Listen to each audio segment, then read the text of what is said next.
So as they tell us. So I guess first of all, my name is Glenn Zaponis. I'm the executive director here at the Historic Trust, and I think first things first, congratulations for receiving a grant under this grant round this year. I know it's a long and tedious process, and hopefully you'll find that it's worth it by the end of the day and when you see all your projects finished. The other thing I'd like to mention just quickly is that the governor actually did sign our legislation back on December 23rd. I guess it's an early holiday present for us all. But it allows us to keep moving forward. So this workshop is actually pretty opportune at this moment. Next slide, please. So the Historic Trust, for those of you who might not know, we've been around since 1967 is when we were established, and we started providing grants for doing historic preservation projects beginning in the early 1990s. And $200+ million later, here we are today. Mission really hasn't changed much over time. We've expanded to include more heritage tourism and visitor amenities. But at the heart of everything, we're still providing historic preservation planning and capital grants for historic sites throughout New Jersey. Next, please.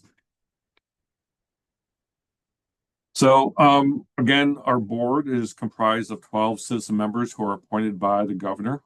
We also include 3 ex officio members. They represent the Department of Community Affairs, where the trust sits, as well as the Department of Environmental Protection, where the Historic Preservation Office is located, and Department of Treasury, which is actually where the Garden State Historic Preservation Trust sits, which oversees all of our work. Along with Green Acres, Farmland, Blue Acres, it's all part of GSPT, and all of our funding comes from the Preserve New Jersey Fund, which it's a dedicated fund, constitutionally dedicated fund, with those monies derived from the corporate business tax every year. Next, please. So this is the current staff of the Historic Trust. You will be hearing from most of them today as part of this presentation. And again, I just want to offer my congratulations and enjoy as much as you can. And this is going to be mentioned as well, but this recording will be available probably starting next week. So you don't have to take studious notes because it will be available. But anyway, I'm going to turn over to the next presenter, Tara. Hello, everyone, and good afternoon. My name is Tara Ritz, and I am a preservation specialist here at the Trust.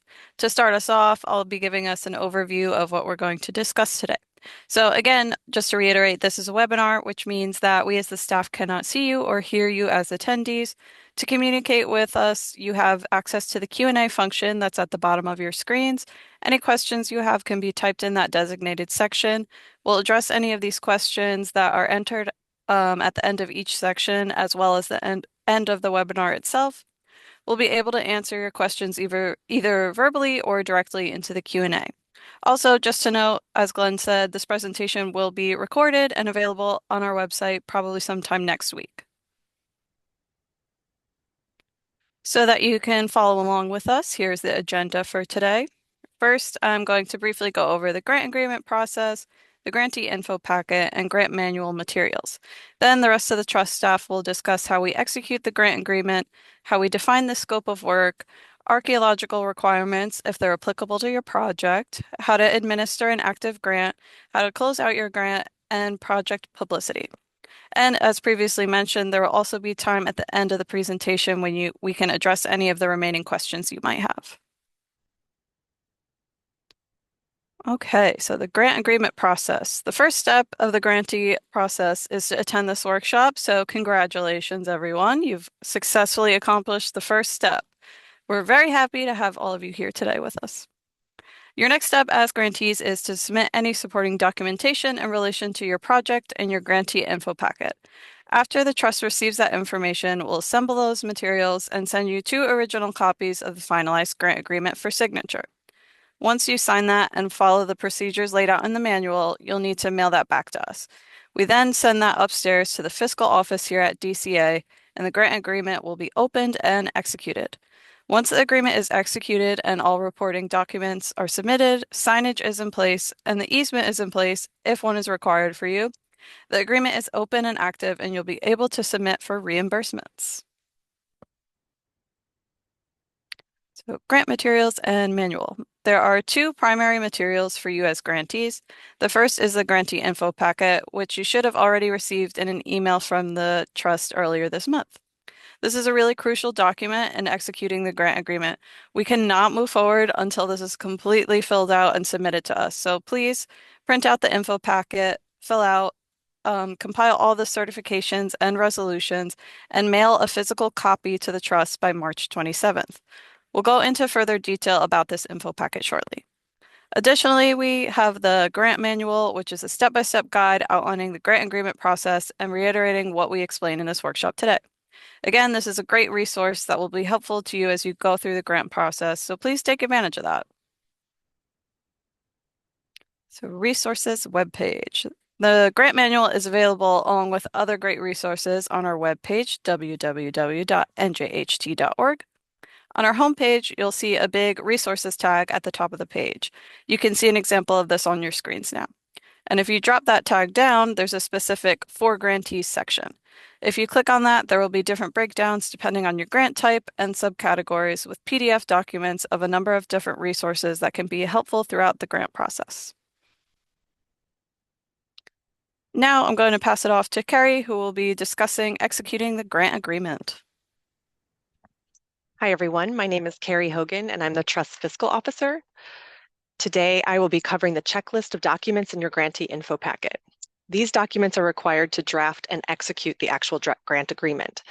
So as Tara sort of mentioned, the quicker you get the info packet forms completed and handed off to your program officer here at the Trust, the faster your grant agreement can be drafted and executed. Please keep in mind that the Trust cannot process any of your reimbursement requests without a fully executed grant agreement. So the first form in your grantee info packet is the checklist. The checklist itself, along with all the items listed on it, need to be completed and returned to your program officer by March 27th. These are the essential forms we need to create your grant agreement contract. After the checklist, the first item you need to provide is the letter of acceptance. The second page of the letter of acceptance needs to be filled out completely and signed. By signing the letter of acceptance, you are agreeing to abide by the regulations that govern this grant program, including the requirement to inform your program officer of all new developments and meetings that pertain to your grant project. Your PO should receive copies of all documentation to review and approve before proceeding with any work. So next on the checklist is the information form, and it's a simple form. It covers all your basic info, but it's critical to executing your grant agreement. One especially important aspect is that in this form is providing an accurate EIN number for your organization or entity so that we can verify that you are set up as a payee in the state's financial system. Please note that if you don't have an NJ Start number, you do not need to register for one. New this year, there are no grant recipients that need to register in NJ Start. So here's how it works instead. For brand new first-time grantees that are 501 nonprofit organizations, you should submit a W-9 questionnaire to Treasury at this Treasury email that you see here, the nj.gov. Treasury will then enter that information for you and establish a payment profile in the state's financial system. For municipal, county, and state grantees, you are already in the system, likely, under your EIN number because you've probably received some payments from the state in the past. So with your EIN number, we can verify for you whether or not you're in the system. Previous grantees that do have an NJ Start V vendor number, you can continue to use them to access and update your profile by logging into NJ Start. If you have any problems or questions, please contact the vendor help desk directly, and that resource is right here at the bottom of the slide. Okay, so this next bit isn't in your grantee info packets, but now is a good time to let you know that all grantees have the option to sign up for ACH automatic payments. These are electronic payments that deposit grant reimbursements directly into your organization's designated bank account.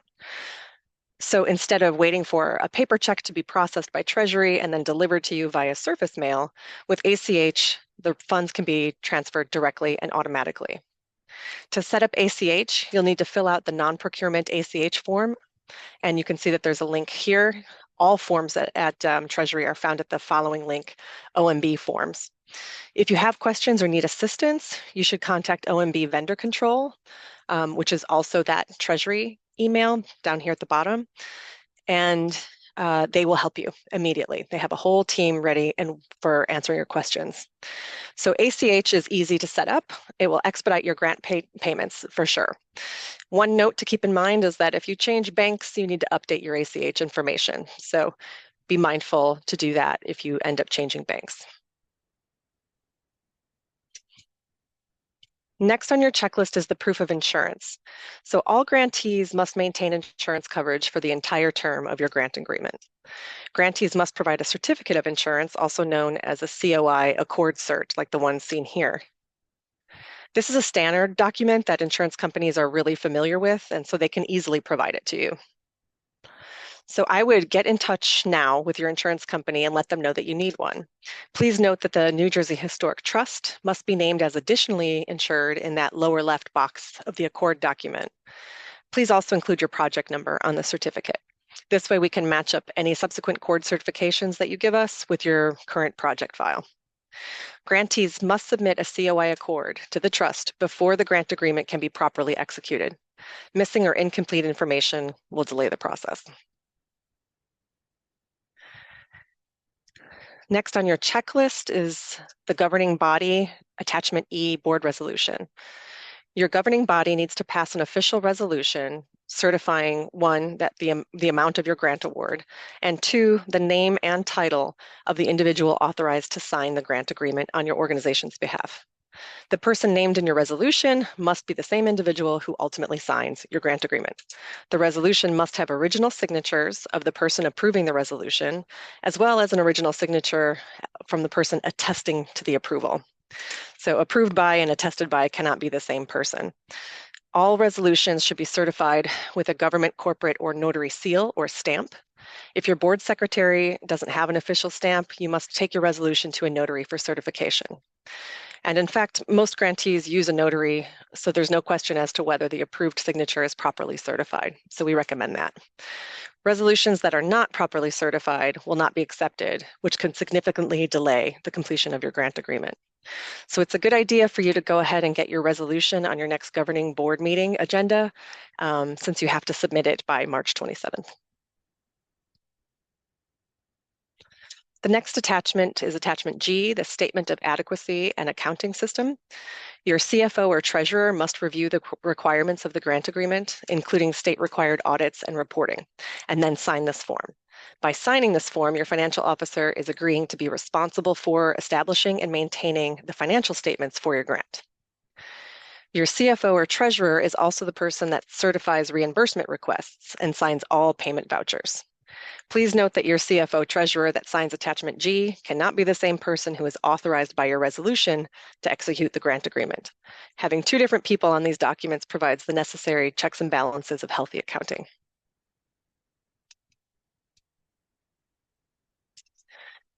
Once you have completed all forms in your grantee info packet, mail it right away to your program officer at the trust so that they can prepare your scope of work and grant agreement.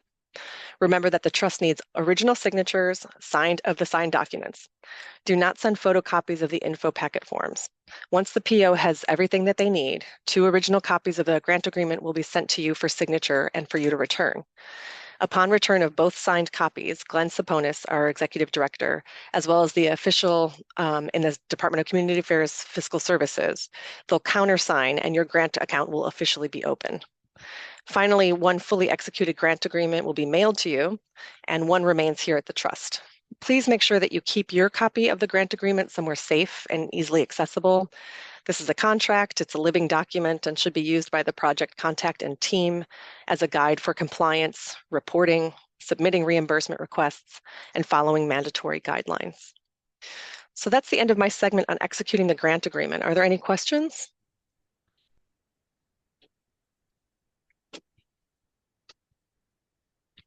Okay, not seeing any, we're going to go ahead and move on. All right. I'm up again. This is Glenn, again, defining the scope of work for your project. So the most important component of the grant agreement is the D1, the attachment D1, which is the which defines the scope of work for this project. This form establishes the project that's being funded and the costs associated with each component of that project. The information included in the D1 is based on the scope of work for each of you submitted last spring when you originally did your applications. Unless something may have changed during our review of that, but you would have been notified of that most likely by now. Over the next few weeks, program officers will start drafting the D1s and sending them off to the grantees for review to ensure that we have all the correct information on those D1s. And once it's reviewed and okayed by the grantee, we'll have you, we have your completed info packet. We can then start generating your grant agreement. Now let's take a closer look at each component of the D1. Which you can see the snapshot here of on the slide. Every D1 will have a heading including general information about the grant, the name of the grantee, the project name, the project number, and the grant award amount. The first section of the D1 is a brief history and statement of significance for the site, as well as a short description of the projects being funded by this grant. The second section establishes the trust as the primary project review authority and describes the review requirements for the grants. Then the third section is where we specifically define the scope of work being funded by the grant. For capital projects, the scope of work is separated into two components, non-construction and construction. The non-construction includes all the architectural and engineering services, as well as bidding documents. The construction component is broken down by construction division and lists each element of the project scope of work. This breakdown allows both you and the grantee as the grantee and the trust to clearly see everything that's included in your scope of work. As I mentioned previously, the scope of work is broken down by construction divisions. So we list out every division being covered in your scope of work, as well as the associated work items for each division. Costs are broken down into non-construction and construction costs, as I mentioned. It's important to keep in mind that your non-construction costs cannot exceed 20% of the grant-funded total. So, for example, if the grant-funded project totals $150,000, we'd multiply that by 20% to find that your maximum non-construction cost for this project would be $30,000. The costs for each division are then taken from the project budget worksheet you included in your application, as well as any proposals from consultants that you provided with the original application. If your project involves archaeology, those costs are considered to be part of your construction budget and should be listed under one of the division headings. We feel that separating it out in this way encourages archaeology and is an integral part of any capital project where there may be ground disturbing activities. And by doing it this way, it also does not eat into your non-construction budget. If your project does include ground disturbing activities, there will be specific language pertaining to that archaeology requirement added to the D1. We do this to make sure that you are aware of the trust archaeological requirements before moving forward. Our staff archaeologist, Alexis, will discuss more regarding the archaeological requirements later on in this presentation. The next major component of the D1 is the expenditure spreadsheet. This corresponds with the funded activities listed by construction division in the written section of the D1. As you can see from the screenshot of the expenditure spreadsheet shown on the screen, it's broken down not only by non-construction and construction costs, but also by construction division. So for example, you can see some of the divisions are masonry, finishes, equipment, electrical, and so on. This document is meant to show both your proposed cost as well as any match expended you included in your application. And match expended is defined as basically those costs that you actually expended prior to submitting the application. So anything that comes in after the application would be considered proposed costs. So that's how those two columns are broken down. At the bottom of the expenditure spreadsheet, you'll find a running total of your non-construction and construction costs added together, as well as the breakdown showing your grant award, your required match, and your actual match based on the proposed costs you provided with the application. The ratio will be is basically shown either as a 1-to-1 match for our capital level 2 or capital level 3 grantees, or a 3-to-2 match for our capital level 1 grantees. When completed, this sheet should be close to, if not identical to, the project budget worksheet you included in your application.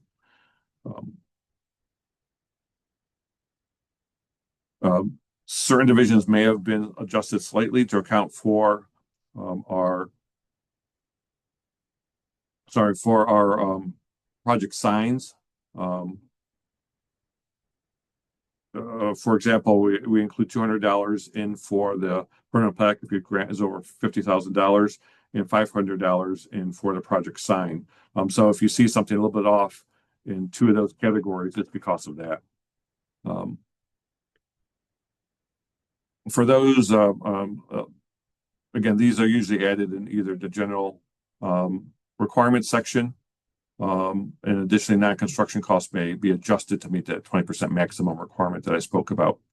It does not already, if it hadn't already. So, as with anything else in the D1, if you have any questions, please reach out to your program officer, and they will be happy to discuss it with you. One of the most important things to note when it comes to the spreadsheet is that we do not hold you to the dollar amounts for each individual division. They're there as estimates. We understand that they're estimates. We understand they're already a year old for the project, but it's there as a guide. For example, if one division goes over, it gives you a heads up to know that the overall budget may be going up and you may have to adjust the scope of work. Keep in mind that we cannot increase the amount of your grant. So if the cost does go up, either you have to make it up separately or we will have to adjust the scope of work accordingly. Next, please.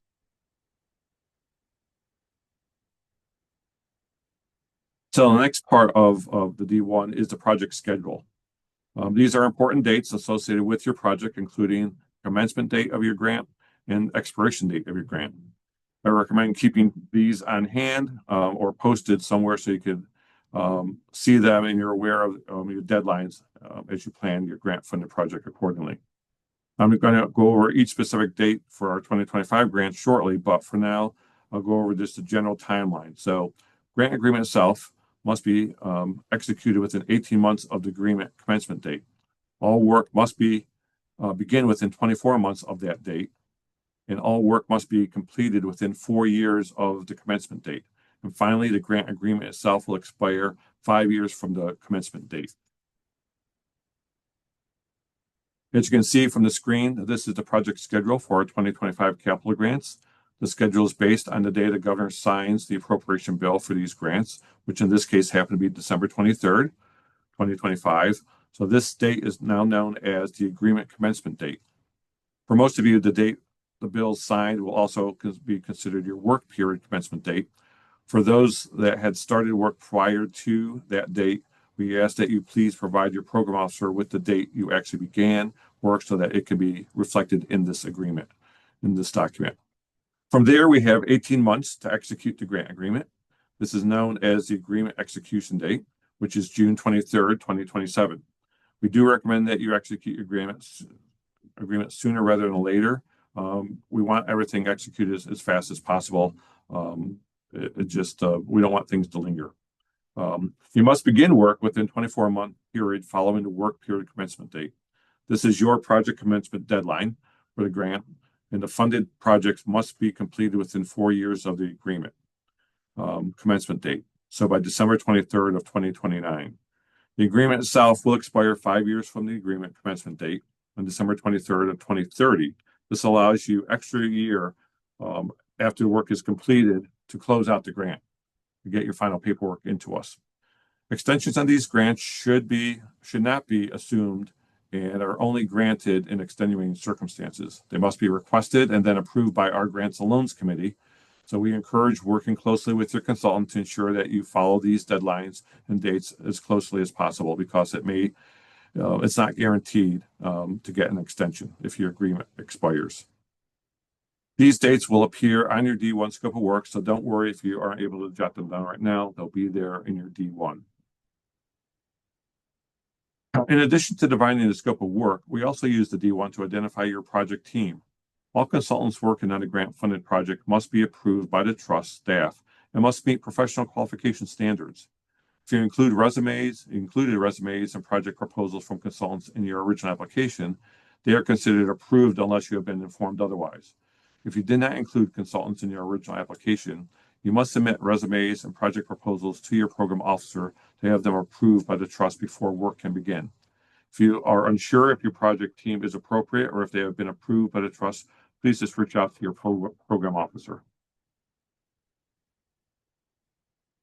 So all work dealing with your grant, all work must meet the Secretary of Interior standards for the treatment of historic properties. And a large part of your program officer's job is to basically be reviewing the submitted work to ensure it all meets the standards.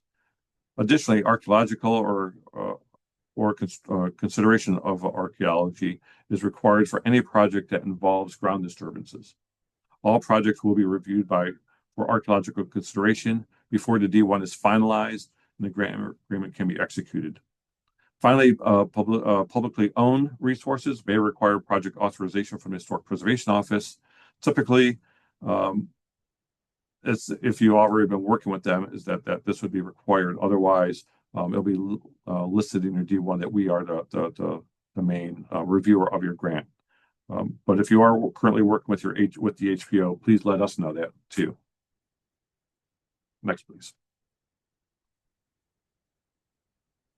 So lastly, the state of New Jersey has requirements that our grantees need to comply with, as they are all explained in tab 3 of your grantee manual.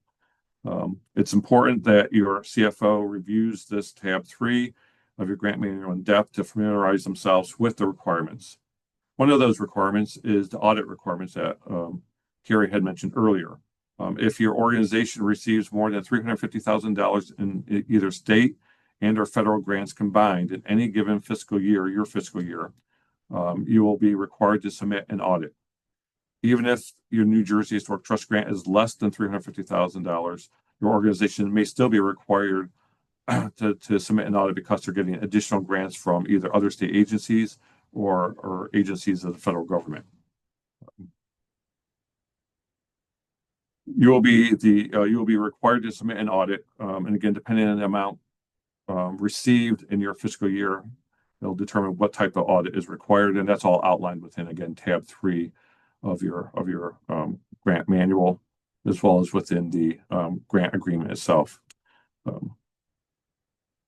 The other thing to keep in mind is that audit costs are not reimbursable expenses to your organization. They cannot be submitted for reimbursement within this grant.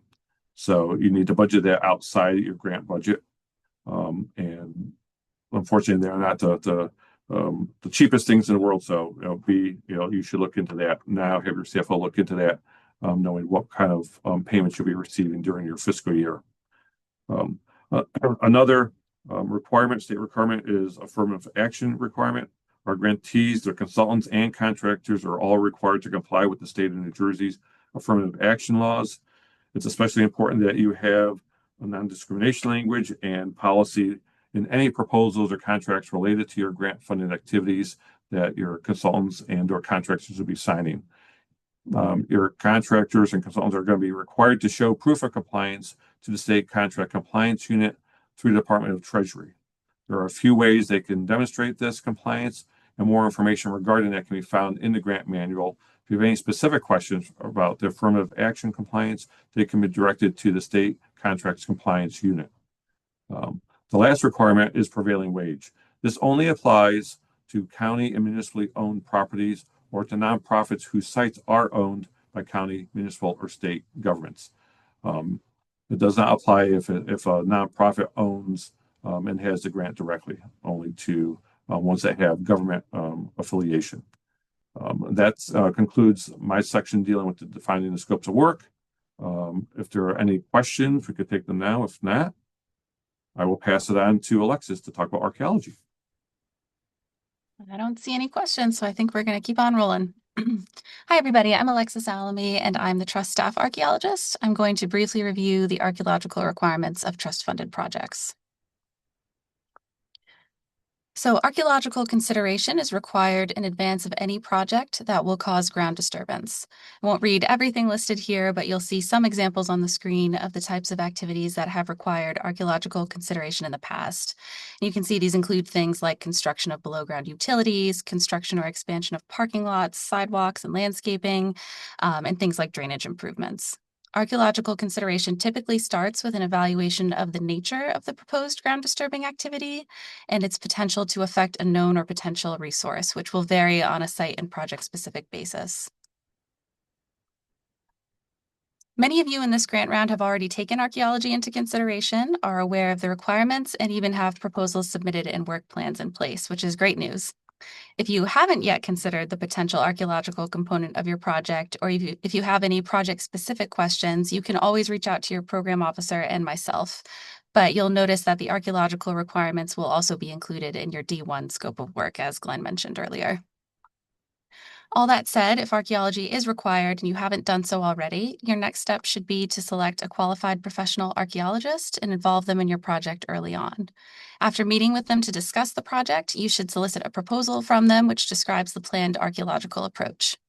Additionally, the trust must be provided a work plan for review prior to proceeding with the investigation, which might be included within the proposal. Once approved, archaeology should begin, and the resulting report must be submitted to the trust for review prior to construction starting. The goal is to determine whether the proposed project will affect archaeological resources, and if the answer is yes, how that can be avoided or the effects mitigated. The trust will submit final approved reports to the Historic Preservation Office on your behalf. If survey is required, it will typically consist of shovel testing as a first step, where uniform holes are dug on a grid in an effort to identify concentrations of artifacts or other features and characterize the stratigraphy. If concentrations are found, they may need to be further investigated through what's called a Phase 2 level survey, which might include the excavation of units, which are really just bigger holes. The goal is generally to determine if archaeological resources are located in the area of proposed improvements, and if yes, to come up with a plan for, again, either avoiding them or mitigating their loss through additional survey and documentation. So this is just a very general outline of the broad goals of each level of survey, but keep in mind that archaeology may need to be completed in phases. This is why it's beneficial and important to ensure archaeology is included in cost estimates, not only where costs themselves are concerned, but also regarding project and construction timelines. This will hopefully allow time for completion of the investigation itself, submission and review of the resulting report, and notice to proceed with the ground disturbing activities you've proposed. The last thing anyone wants is for construction to start and then stop, or for work to be completed that's ultimately not in compliance with the standards, and therefore not eligible for reimbursement. So if ground disturbing activity is a component of your project, start to think about archaeology as soon as possible to avoid future delays or impacts to your project budget.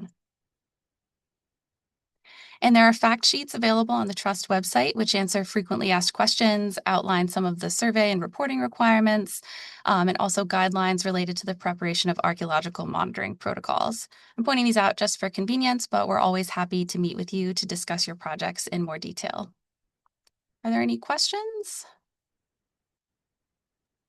Don't see any yet, but feel free to ask anytime. So with that, I think I'll turn it over to Shannon. Thank you, Alexis. So as Lex said, my name is Shannon Bremer. I'm going to be walking you through administering an active grant. But before we begin, I just want to make a note that everything covered in this section will be found in Chapter 4 of your grantee manual. So don't panic if you feel like you missed something.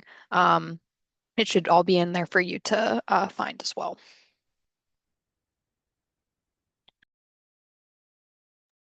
So when administering an active grant, one of the key things that can help your project move along smoothly is going to be communication with your program officer.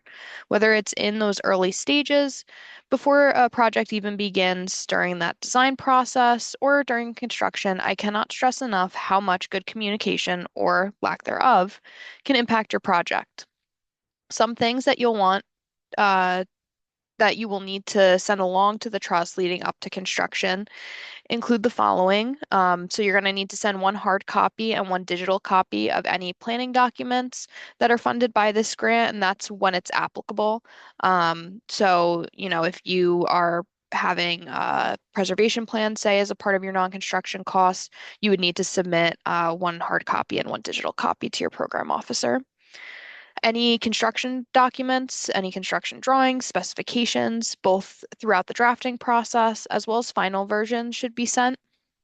Draft contractor pre-qualification and bidding forms, submitted contractor pre-qualification forms, as well as all accepted bids should also be shared with your program officer. If you haven't selected a consultant yet, you do need to provide the trust with sufficient documentation on the consultant for us to determine if they meet the federal qualification standards. During construction, you should notify your program officer of any meetings. We do try to attend all of the meetings that we can, especially if you tell us in advance that something important is being discussed at a particular meeting. If we can't attend, however, we do request that you send along any meeting minutes because we will read those to get a sense of any project updates that might be happening. With that being said, whether we are in attendance at the meetings or not, like I mentioned, please do send along the copies of the meeting minutes for us to have on file. The grantee and the consultant should also be communicating to your assigned program officer if there are any changes to the approved project, because no changes or alterations can be made unless it is approved by the trust and determined to meet the Secretary of the Interior standards. You, as the grantee, are responsible for communication with the trust. Effective and constant communication allows us to work together to accomplish the goals of your grant-funded projects. Another way that you'll be communicating with us is through your quarterly reporting. You're responsible for submitting a quarterly report on or by the dates that you see on the slide. So there's going to be 4 reports that you submit in total. That first quarterly report is the most important because it sets a baseline for your project. All of the details of what needs to be included in your quarterly report can be found in both your grant manual as well as your executed grant agreement once you have that in hand. If you're looking for the quarterly reporting forms in your executed grant agreement, they start on page C1, which you see here on the slide. You'll follow the checklist at the top of the page to ensure that you have all the required information, such as the current project status, project narrative description, team list, so that's anybody who's working on the project, your current project schedule, as well as the certification that the report is accurately completed to the best of your ability. You'll also want to include any submissions that you might have, so any documents that may have been completed or any drafts of documents that have been finished. If there is no reimbursement request, you can submit the report via email. If there is a reimbursement being requested with the report, we do ask that you send that via postal delivery because we do require an original signature on the payment voucher. If your project is at a lull and you have no activity to report, we do ask that you just fill out a quick report and send it to us via email so that we just know that everything is kind of moving along as planned and you're just in a waiting stage. This will also help keep an open chain of communication between you and your program officer.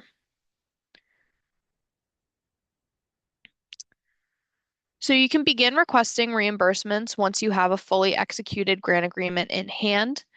Your project sign, which I'll talk a little bit more about later, has been installed and photo documentation of that has been submitted to the trust. We also cannot begin giving reimbursements until your easement, if it's required for your project, has been recorded with your county. Easements are only required for nonprofit owned resources receiving grants of more than $50,000. So if you're a nonprofit, but your resource is owned by the municipality or the county, you would not be subjected to an easement. Each request for reimbursement must include both an invoice as well as matching proof of payment from your financial institution, such as a canceled check or a bank statement for every invoice that you're requesting reimbursement for. So for example, if you're submitting 5 invoices for reimbursement, you should have proof of payment for all 5 invoices. If you're in active construction, your request should include any additional documentation not already submitted, such as meeting minutes, progress photos, and/or change orders. The most important form in your reimbursement request is your payment voucher. We cannot process your reimbursement without it, so I cannot stress enough how important submitting that document is when you're going ahead with submitting your reimbursement request. The image that you see on the slide is an example of what that payment voucher looks like. So if you copy the payment voucher that's included in your executed grant agreement under those C pages, some of the information such as your project number, project name, and yeah, those two will already be filled out for you. As I mentioned before, we do require the original ink signature of your designated CFO and/or treasurer.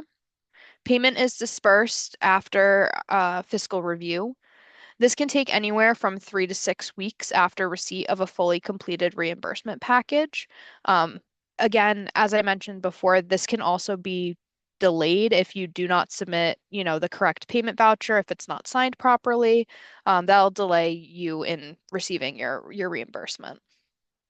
Registering for direct deposit payments through the state's ACH system can help expedite the payment process, so we highly recommend doing that if you're able to.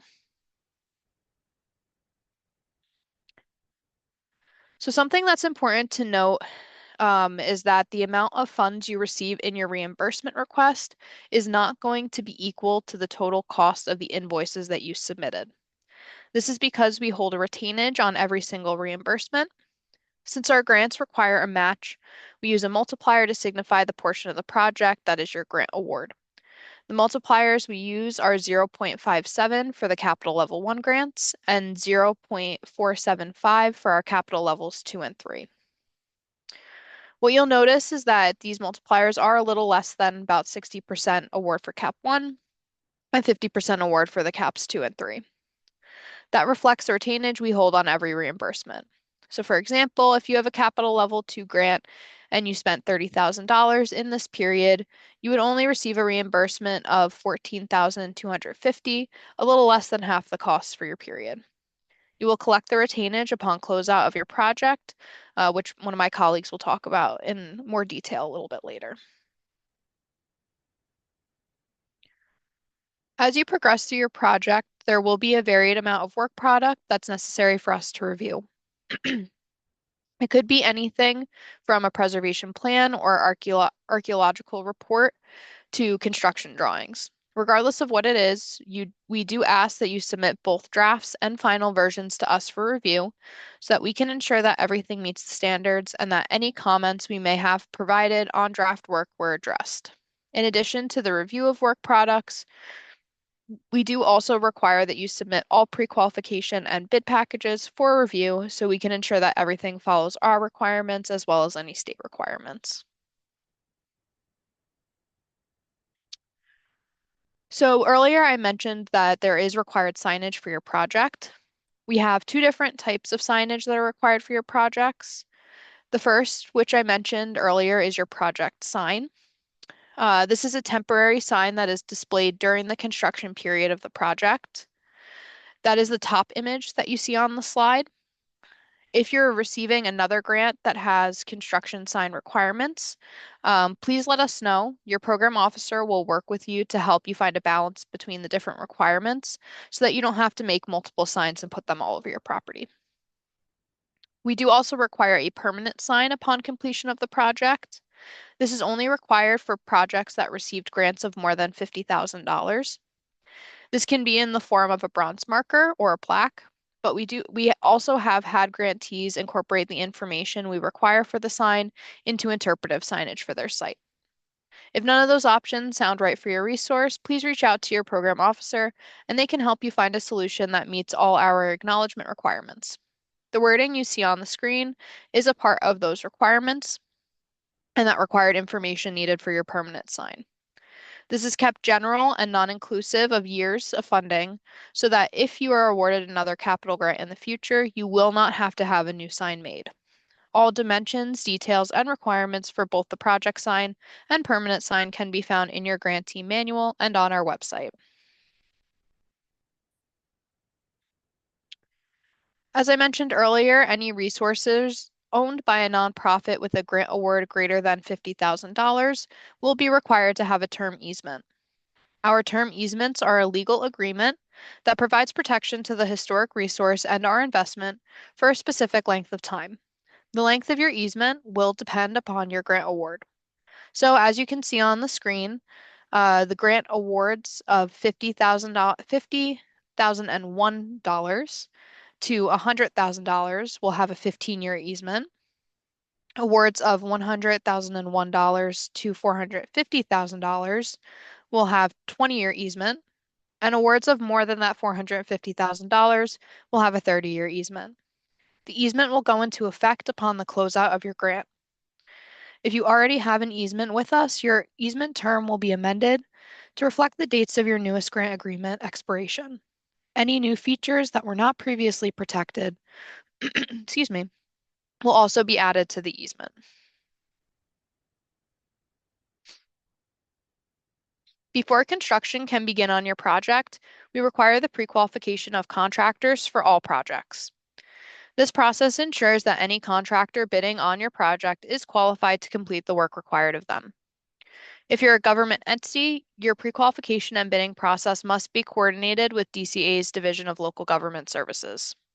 If you're a nonprofit, but your building is owned by a government entity, you are required to coordinate with your municipality or county to determine how to proceed with the pre-qualification and bidding process. All municipalities and nonprofits leasing municipally owned resources must publicly advertise for pre-qualification. However, even if you're not required to publicly advertise, we do recommend that you do so in order to increase your pool of prospective bidders. The entire pre-qualification and bidding process is outlined in your grant manual and includes information about advertising requirements, required information that must be included in the pre-qualification forms, as well as examples and templates for the pre-qualification and bidding forms themselves. The pre-qualification and bidding process has many steps to it, so please make sure that you're having conversations with your program officer before you begin this process. And as I just mentioned, the pre-qualification process and bidding, especially for government-owned resources, is lengthy and has multiple steps to it. Initiation of pre-qualification by the grantee to the award of contract may take at least 4 to 5 months, so please keep that in mind as you're moving towards this stage of your project.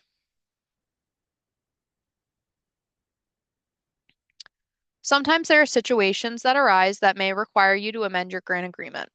Some reasons may include changes to your project schedule, changes to your scope of work, or a change in your consultant or contractor. Attachment D2, or the request for major change, is included in your executed grant agreement. All requests should be completed before the end of the work period or grant agreement deadline. Once submitted, they are reviewed by our Grants and Loans Committee, and if approved, they will then be forwarded to our full board for final approval. Before requesting any major change, please make sure you're speaking with your program officer so that they're aware of what's going on and can assist you through the process. Requests for major change are not always approved, so make sure that you have all necessary documentation and support for your request. This includes any extension requests for your work period and/or agreement expiration date. If you are submitting an extension request, please make sure you fill out our D2 form and send it to your program officer.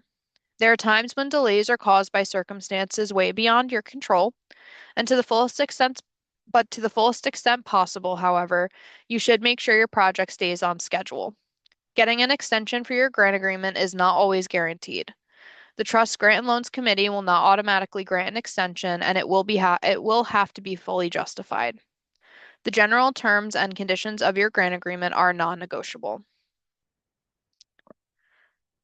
And with that, I don't think I see any questions right now. So I'm going to turn it over to Jen to talk about how you close out your grant. Good afternoon, everyone. My name is Jennifer, like Shannon said, and we'll now talk about closing out your grant. So while it may be some time before anyone here closes out their grant, it's still important now to go through the process so that you are well prepared at the time of project closing. And please note that project closeout will occur after the trust has reviewed and approved all work to date. And the closeout process is very important because you will not receive the remaining balance of your grant until you submit completed closeout paperwork. And I'll repeat that. You will not receive the remaining balance of your grant until your closeout paperwork is submitted and approved by the trust.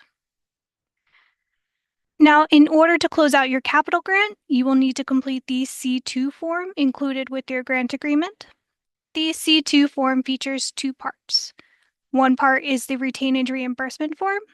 The second part is the final performance report. And both parts of the form are needed and need to be complete in order to close out your grant. So please follow the itemized checklist on this form. And to have a complete reimbursement request, you must submit copies of all invoices and canceled checks or proofs of payments that were not submitted as part of your other reimbursement requests. And if you submitted all invoices and canceled checks at this point, then remember that you are still due that retainage fee, so you will need to fill this form out regardless.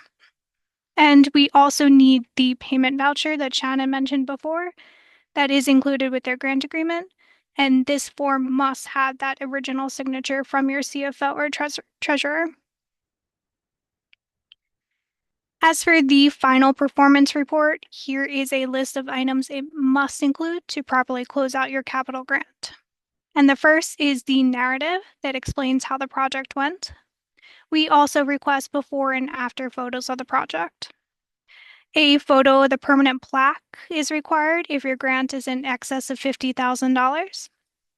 Employment figures from consultants and contractors that will provide information about how many tradespeople and how many professionals have worked on your project must be included. We also ask if there is a revised scope of work, if in the case there is, that it should include information such as unexpected work items, the reduction of the scope of work if there is cost overruns, for example, or even the addition of other work if the project happens to come in below budget. But please note that the revised scope of work should not be a surprise to your program officer. Please keep your PO updated with all scope changes. In addition, the final report will include the final total project costs as well as the as-built drawings. And please let your contractor know now or as soon as you are able to that they will need to provide these as-built drawings at the close of the project. And finally, we ask for a closeout letter from your consultant certifying that the project is complete. And just so everyone is aware, you can submit these items throughout the work period. You don't have to wait until the very end to submit everything, but please make sure that everything reflects the final result of the project. And once everything is submitted and approved by your program officer, you will then be able to file the paperwork for disbursement of your remaining grant balance or that final retainage fee to close out your grant. And if you want more information about the closeout process, please see Chapter 4 of your grant manual that has great descriptions about the information required on the closeout forms. And as always, if you have any questions or concerns, please call or email us. Now, briefly for multi-phase projects, all subsequent capital phases are contingent upon the completion or substantial completion of the current capital phase. So let your program officer know when this completion date is approaching so that that next chunk of funding is included in the upcoming appropriations bill, which is typically signed in December or January. Also to note is that we do require a new grant agreement for the next proposed phase of work, and you are able to continue work during this process, but we won't be able to provide any reimbursements until we had that fully executed grant agreement for the next phase of work. If you do continue to work, please keep the trust staff, your program officer in the loop to make sure that work is meeting the standards and are within our allowable expenses. And if there are no questions, I will turn it over to Ashley. Hello, everyone. My name is Ashley Parker. I am a historic preservation specialist as well as the heritage tourism coordinator here at the Trust. And now I will go over how publicity can play an important role in your project. So publicity helps maintain visibility of your project and organization during the preservation campaign. It could also help increase attendance or membership for programs and activities at your site. And it can also attract new funding support and additional resources. Publicizing your project also promotes and raises awareness of history and historic preservation in New Jersey. This helps ensure ongoing funding for historic preservation. So for some good publicity opportunities, you can do grant award announcements and check presentations, project milestones such as groundbreaking or ribbon cutting ceremonies, tours, special events, or profiles of volunteers, staff, or special craftsmen. Or you can also write letters to your legislatures and representatives. These opportunities can be achieved by news or journal articles about your project, social media posts, or specialized televised news coverage. If you're interested in coordinating a check presentation or a grant award announcement, please contact your program officer. We have a large check and it looks great in photos. Additionally, your site may also be eligible for inclusion on Journey Through Jersey, the state's go-to website for all things heritage tourism that was launched here by the Trust in 2017. The website features heritage tourism destinations throughout the state, in addition to annual events, educational resources, blog posts, and travel itineraries, which are also featured on Journey Through Jersey's Facebook, Instagram, and Twitter. We also host unique educational opportunities for Journey Through Jersey site managers. For the past few years, 10 Journey Through Jersey participants received complimentary registration to the Travel and Tourism Conference. We highly encourage you to nominate your visitor-ready site. Journey Through Jersey will publicize your resource for free. You will receive a welcome packet upon joining that will also include a window decal and postcard with a QR code that links visitors to the Journey Through Jersey website. We only ask that if you are a participating resource, that you include the Journey Through Jersey logo with the link to the website on your organization's homepage. If you'd like to learn more about Journey Through Jersey, would like to be featured, or are interested in contributing a blog post, please contact me directly. My contact information can be found at the end of the presentation as well as on the Trust website. So ultimately, help us help you promote your project by staying in touch with us. The Trust is active on Facebook, Blue Sky, Instagram, and LinkedIn. We encourage you to tag us in your posts. You can send us news coverage, progress photos, events, or any other content that you would like us to share. There are no guarantees, but we do try to post as much as we can. We also kindly ask that you reshare our posts and link to our website in order to help us raise awareness about funding opportunities and historic preservation in New Jersey. So if there are no questions for this section, I'd like to turn the presentation back over to my colleague Olivia to wrap up any additional questions you may have. Thanks, Ashley. Hi, everyone. My name's Olivia, and I am here to field any questions. Let's just take a few minutes. If there are any more questions, please field them into our Q&A box.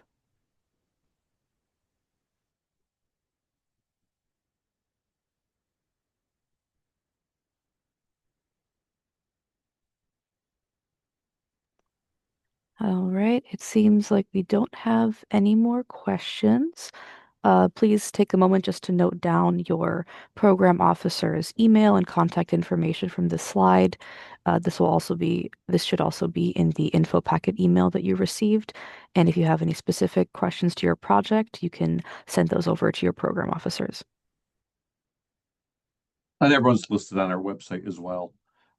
So if there are no more questions, again, I'd like to offer my congratulations for everyone getting grants under this grant round. And we look forward to working with you as your projects develop, as they get under construction. It's always an exciting time. And as everyone pointed out earlier, if you have any questions throughout any of this, please reach out to anyone here at the Trust. But start with your program officer. We're more than happy to help you at any stage of your grant. So once again, thank you. This again will be available probably next week if you need to go back to review any of it. But again, thank you, and hopefully we'll be looking forward to seeing finished projects. So good luck. What? We have a question. Oh, we have a thank you, and thank you, Jessica, too. Anyway, thank you all for joining us today. We look forward to working with you, and I look forward to seeing some of these projects in person too. Right. So thank you all.